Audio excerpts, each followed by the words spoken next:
నల్లకుంట మండల కేంద్రంలో జైపాపు జై భీమ్ జై సంవిధాన్ కార్యక్రమానికి ముఖ్య అతిథిగా విచ్చేసిన హుజరాబాద్ నియోజకవర్గ ఇన్ఛార్జ్ ప్రణవ్ని కాంగ్రెస్ పార్టీ సీనియర్ నాయకులు వంక రామకృష్ణ నిలదీశారు.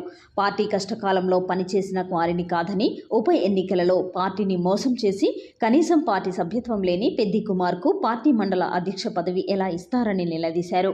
పార్టీ కష్టకాలంలో 18 గ్రామాలు తిరిగి పార్టీ సభ్యత్వాలు చేసినాం. ఎన్నో పార్టీ కార్యక్రమాలు పోలీసు అక్రమ అరెస్టులకు చెల్లించకుండా ఉన్నాం. మీరు కాంగ్రెస్ పార్టీకి ఇన్ఛార్జిగా కాకుండా మీరు బీఆర్ఎస్ పార్టీ నుండి కాంగ్రెస్లోకి వచ్చిన వారికే ఇన్ఛార్జిగా వ్యవహరిస్తున్నారని, నిఖార్సైన కాంగ్రెస్ నాయకులపై సవతి ప్రేమ చూపిస్తున్నారని, కాంగ్రెస్ ప్రభుత్వం అధికారంలో ఉన్న కష్టపడ్డ కార్యకర్తలను గుర్తించకుండా అనాథులుగా చేస్తున్నారని ధ్వజమెత్తారు. ఇప్పటికైనా ఏఐసిసి అధ్యక్షురాలు మీనాక్షి నటరాజన్, టీపీసీసీ అధ్యక్షులు మహేష్ కుమార్ గౌడ్ కష్టపడ్డ కార్యకర్తలను గుర్తించి వారికి నామినేటెడ్ పదవులు, పార్టీ పదవులు ఇవ్వాలని కోరుతున్నారు.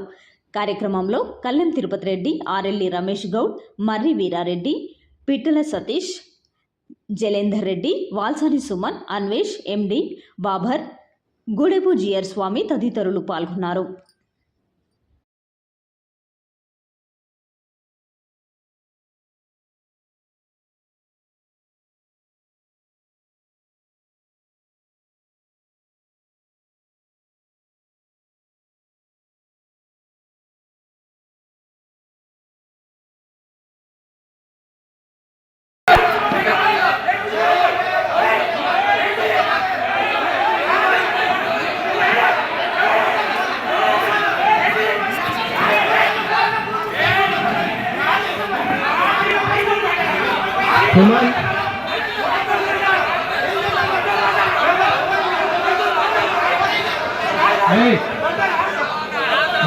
దయచేసి కూర్చోండి.